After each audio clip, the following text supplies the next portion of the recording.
Ah, we're really going to do this. How's it going, YouTube? Sean here.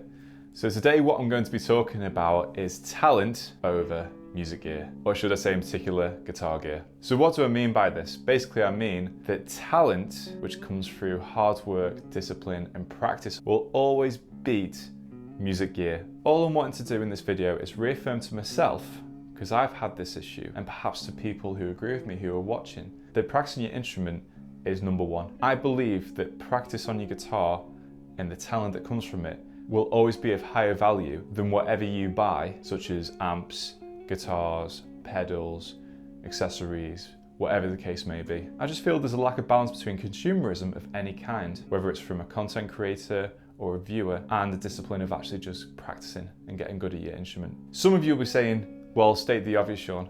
I kind of feel like I have to at this point in time. I feel like there's too much of an emphasis on gear and not enough emphasis on becoming the strongest version of yourself on guitar. Just so we're clear, I am absolutely for consumerism. I'm not into communism, but I think there needs to be a directed focus back towards practice. In this age of distraction, I feel like we've lost focus on what's really essential towards becoming a good guitar player. We should be spending more time practicing and less time consuming content online, whether that's product demonstrations, gear reviews. I have nothing against watching that type of content or watching content on YouTube. What I'm saying is we just need to think about how we use our time and what would be the best use of that time. I would always put practicing before watching guitar videos online. This is all I'm trying to say in this video. It's not to be of any harm to anyone doing anything online regarding guitar-orientated content. All I'm simply saying is that practice should always come first. I have nothing against watching guitar videos online. After all, I'm making content on YouTube, but I think that gear acquisition syndrome should always be servant to the master of playing guitar and practicing guitar. Let me give you an example so you can get a drift of what I'm trying to say. Would you rather listen to Slash but playing through a Line 6, or Lil Wayne through the latest boutique gear, the most fashionable effects pedals, the coolest amps, the most expensive gear?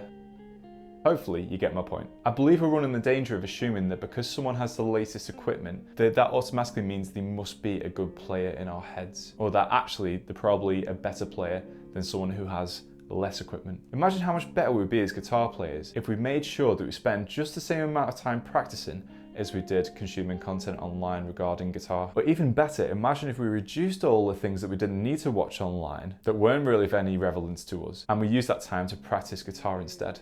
I think that the internet is a great servant, but it's also a poor master. I'm starting to fear that beginners are going to be even more vulnerable in this day and age than they were prior in previous decades due to the accessibility of distraction. I also worry that they're going to feel even more deflated than previous generations because of the access to things like Instagram and comparing themselves to other people, when these beginners might not have even been playing for longer than a week. So this is why I just think it's really important that we all prioritize what's most important. Let's practice first and then use social media to solve some of the problems that we face. I bet there's a lot of people out there right now who feel like they're inferior to other guitar players, not because of their ability, but because they have better equipment. It's crazy to think how hard it must be for a beginner to actually focus on one thing solidly until they get it perfect, until something else comes along on YouTube to distract their attention to something else they could be practicing on guitar instead. This whole fear of missing out. Don't get me wrong, I love gear.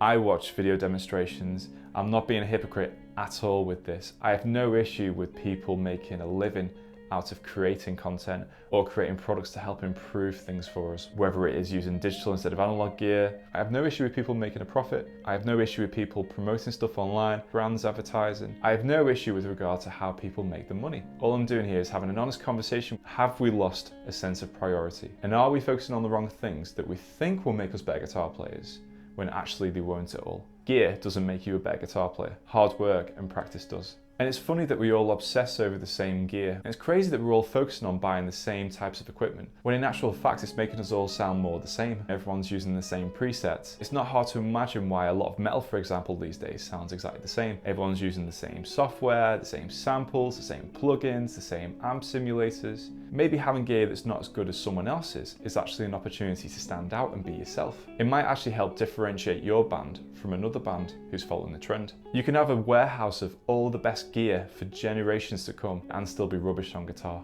Okay, so without this video being too long, let me wrap this up. Let's keep watching videos, let's keep watching things that we like, but let's make sure that we're also practicing. Keep practicing, keep getting better. I hope this video has served you in some way. This video is just about giving you food for thought, that's all it is. If you disagree with me, cool. Pop it in the comments below. If you do agree with me, awesome. Pop it in the comments below. Let me know what you think about YouTube and social media consumption in relation to guitar in practice. I'd be really interested to find out. Maybe I'm completely off the mark, I might be. Anyhow, if you haven't subscribed yet, please hit that subscribe button. So that sums up my video. I hope you guys enjoyed it, and I'll see you in the next video.